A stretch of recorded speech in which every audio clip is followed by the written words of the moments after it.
Hello again, everybody. Jim Hickey, also known as at Bass Fishing Tips on Twitter, here today with a video that's kind of near and dear to my heart since I sold my last kayak last fall and in the process of buying a new one. And being a larger than regular sized person, there's some special considerations that have gone into this whole process that I wanted to share with you. Um, this is inspired for a couple of different reasons. One, and almost first and foremost, is a gentleman by the name of Dan, I think it's Arbuckle, at Headwaters Kayak out in Lodi, California. He creates a plethora of YouTube videos and information about kayaks, including a yearly best kayaks under $1,000, fishing kayaks. And it was rumored that once upon a time he might be doing one for the big person, but he hasn't gotten around to that yet. But the other thing is, he does a whole lot of videos on individual kayaks, many of which I'll talk about in this video, either directly in my top five or when you see the list of the ones I've considered over time. And then, of course, I'd be remiss in saying the good people at Kentucook River Canoe Company, Pat et al., down in Kentucook, just outside Concord, New Hampshire. Um, in the past, when I've gone there, they've been, again, a wealth of information, work with me through all the different kayaks, actually gotten me into my last kayak, which I'll talk about here in a minute, and so forth. Now, being a big person, part of my goal here is to continue my weight loss journey, excuse me, which thus far is over 100 pounds. It's actually more than that at one point, but I've kind of crept up again over the holidays and so forth. Now to get that process going in the right direction again. But a warning, just a health warning. This is actually at the advice and consent of my doctor, my physicians. And so anybody considering doing this, if you're, a bigger person and have some other health issues, I strongly advise you go talk to your physician and tell them what you're planning to do and see your best course of action. So that's just a warning out there. And of course, when you're on the water, always wear your PFD. All right, moving right along. So where have I been on my kayaking fishing adventure? First of all, I am an avid bass fisherman. I will go whenever, however I can. And I fish over 140, 50 days a year. Most of those, admittedly, are from shore, quick after evening trips and things like that along those lines. But over the last several years, I've had, 30 plus kayak trips a year. Um, the most being up over 50. Last year was in the approaching the 30th range before some things upset my apple cart and I got really kayak and so forth. But spent a lot of time in the kayak over the last several years and really enjoy it. Get to fish I wouldn't get to otherwise. Um, so now being kayakless and going through the evaluation and being a person who's over 300 pounds, I'll admit it right up front, there's some special considerations there. I also have an older gentleman, I'm a senior, and I have some lower body mobility inhibitions, but I'm inhibited in some ways. So it takes some special care getting in and out of the kayak. And all of those things are going to play into this whole process. Okay. So something to keep in mind, something for you to keep in mind. So where have I been as far as my kayaks in the past? And well, here they are. The one on the left was my first kayak. It was a Dick's Sporting Goods special, $500 special. Actually, I think I got it on sale for $479. I think with the paddle and Life Vest, I had a Life Vest, so with the paddle it was under $550. Perception Striker 11.5, they don't make it anymore. The good thing is it had a 500-pound capacity. It was 33 inches wide, if I remember correctly, 11 and a half feet long. It served its purpose. It got me on the water. After getting in it the first time and getting used to it and how to move around in it, it was a pretty stable little kayak for a person my size. Um, the hull, it would take a licking and keep on beating. I mean, the thing was unbelievable. How scratch resistant that was compared to, especially considering the price. The one thing, the biggest drawback about it is they had a two position molded in seat. That really didn't work for a big person. If you got in the high position, the bow sticking out of the water. And when you sat in the low position, even with a seat cushion under me, it didn't take long. Within an hour and a half to 2 hours, it was uncomfortable. Getting into the 2 to 3 hour time frame, it was damn uncomfortable. Over 3 was misery. Okay, so I don't think I ever had a trip on that was more than 4 hours long.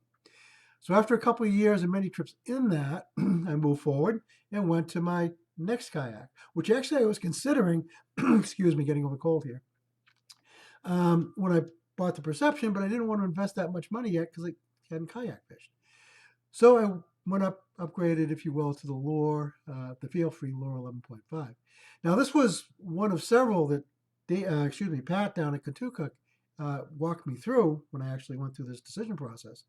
And ultimately came down to three. This one, which was actually the reason I went down there, because they had the Lure 11.5 that was on my radar at the time. A Wilderness Systems Radar 11.5, I think it was a 115, which I discounted pretty quickly after getting into it, and it didn't feel right. This one was very comfortable. And then a Native Slayer 12XC. And when it came down to it, it became between this kayak and the Native Slayer 12XC. And there were two reasons why I didn't go with that. One was, well, three actually. The cost difference. There was a couple $100 more it was going to cost me. And the Feel Free has what's called a wheel and the keel in the back. So it has a built-in keel, wheel to cart it around, right? So I figured I wouldn't need a cart. Yeah, that's not all it's cracked up to be, it turned out to be, but that's another story for another time. And so I'd have to invest in a cart if I went with the Native. And it was new on the market. And the only thing out there was the marketing videos. And there wasn't any history with it. Well, since that time, some people have bought it, done on the water reviews, extensive reviews, and I've seen the problems with it and so forth. So, in many ways, I wish I had gone that direction because it was a more open boat, which is what I was looking for. But again, that's something you'll learn along the way. At some point, I will actually do a review on these two kayaks in more depth so you can get a much better idea of what the pros and cons are here, but I don't want to belabor that. But ultimately, the Feel Free, although it was a lot more comfortable, I mean, I could fish in that for 8 hours. And at that point, I'm starting to get slightly uncomfortable where I were basically in an hour and a half of the Perception. And so, my time on the water was greatly increased. The seat was a dream. Had a few problems with it. Worked with Feel Free. They got me right through that. Very responsive company. Has a sonar pod up here, which I never used for that purpose. And that became a detriment to me because I really wanted to get rods up here, and that got in the way as far as horizontal rod storage. But again, more about that in a minute. But overall, this was a pretty good kayak, but it wasn't really what I wanted ultimately. So I decided last year to sell it and move forward this year. Okay, so what exactly am I looking for in a kayak? Well, using the 25% rule, in other words, the weight of the person should only be 75% of the overall capacity of the kayak. There should be a 25% differential there. Looking for a capacity of over 425 pounds plus. I want a kayak that's between 11, 11 and a half, and less than 13 feet. Has great stability, good tracking, particularly if it involves a keel versus skeg, and more on that later. An open layout. Quality, elevated, comfortable, and supportive seat, which is what I just got out of. So I'm looking for that kind of deal in the future. Secondary things, and the first one is actually a pretty big important deal to me, is the horizontal rod storage. I hate rods sticking up behind me. I hate when I go to make a cast, I hear that boom and everything stops, and you feel like you're going to break something. Or on a couple occasions, I put the rod in the back in the water. Standard track rails throughout. I say that because Feel Frees are not standard. You have to get adapters to work with most of the stuff out there. Easy storage around the seat. Because I'm a minimalist, I don't care about having a crate behind me. There's certain lures I want when I'm on the water, certain tools, and I want those right at my disposal. I don't have to worry about the back area. Pedal motor drive upgradable, which we'll talk a little bit more about that in the future.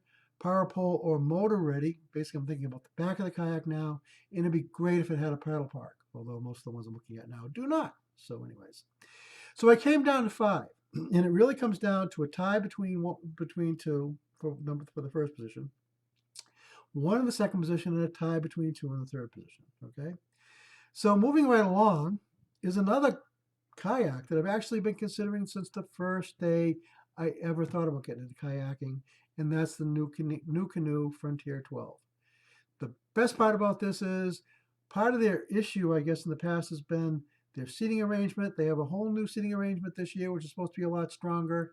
Of course, the proof is in the pudding. The other thing is they tend to be rather high in the price. They've dropped the price. They've also given you an option now where you don't have to go with this seat. You can go with a simple bench seat for a couple $100 left. So you're looking at like $1,300 or $1,500 on those two variations.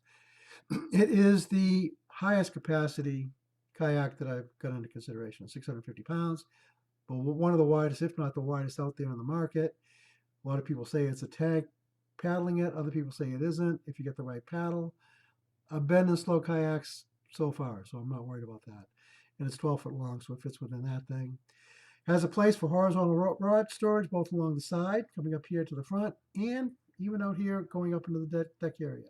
Um, has a nice front handle. Doesn't have a paddle park. Oh well, that's one of the things you got to give up. Track systems throughout. Bottle holders here. Plenty of open area around the seat to store stuff. There's a place here right at the mount to do a transit mount trolling motor. But there's no place for like a power pole or anything like that without with an adapter. Place for a battery that's already built in a wide open deck with standard tracking, so a lot of options out there. There is a place to put a paddle on the side, of course, so you can park it there, just not a paddle park is on the bow, as some kayaks have. So a great option, one I'm strongly considering, and one of the reasons why it's tied for number one. The second one is actually a new kayak that's out this year. It's by Kaku Kayaks down in, they're based out of Florida. It's called the Zulu. And this is a pretty unique boat. You'll notice that it's not like most kayaks. It's kind of a combination micro skiff, almost getting to the paddleboard, but not quite there, and kayaks. There's a very short depth here as far as within the kayak. Got a nice aggressive bow, so it's going to cut through the waves. Got a nice hatch system. There's actually, you can't really see it here, but there's 4 ridges here, which Kevin Hawkins down at Kaku says there to help water drain off the front if you get water coming over the front of it. Excuse me. What I see is 4 places to put rods that are actually laying on the deck quite comfortably. So there's a big part of my horizontal rod storage. One of the most interesting, probably strongest, and most appealing seats to a big person in my mind is the Kaku seat that's on this and the next one I'll talk about here in a little bit. Wide open storage, plenty of tracking. There's open air. There's a hatch back here for putting a battery. Hatch up here, of course, for going into the hull. There's handles back here, of course. There's 5 positions back here for mounting power poles and or motors. Those are pretty cool. With starboard, I think it's called, pieces are sitting on top of it. And you can't see it underneath of it, but there's a quite defined keel that comes down through the center of this, which actually becomes a pretty interesting skeg that's almost as dominant as anyone I've seen out there. So I think that's going to solve my skeg problem. So that was highly encouraging. And this is, of this group, other than the Frontier, which actually has a pedal drive system that you can mount in it, that's rather unique. This has a portal here that's covered with a starboard piece on their base model that their pedal drive system goes into if you want to upgrade to that later. And I'm sure people are already working on fixes around this, possibly even putting a motor there as well. So a lot of possibilities with this kayak, highly encouraged. 12.7 feet long, 35 inches wide, 500-pound capacity, well within my range. Again, I have lower body mobility issues, so getting in and out of this thing would be a dream. As with the 360 seat, which I forgot to mention the Frontier has, would be another cool thing about getting in and out of that. So I think it'd be a lot easier than kayaks have been in the past getting in and out of. So a lot of great possibilities here and highly encouraging. The price range of the base model is $13.49. Right, okay. And then if you wanted to do the pedal drive, which I'm not interested in, it's another $650 or something like that. So another cool option out there. Next in line, actually back to Kaku, and this one's been out a little longer.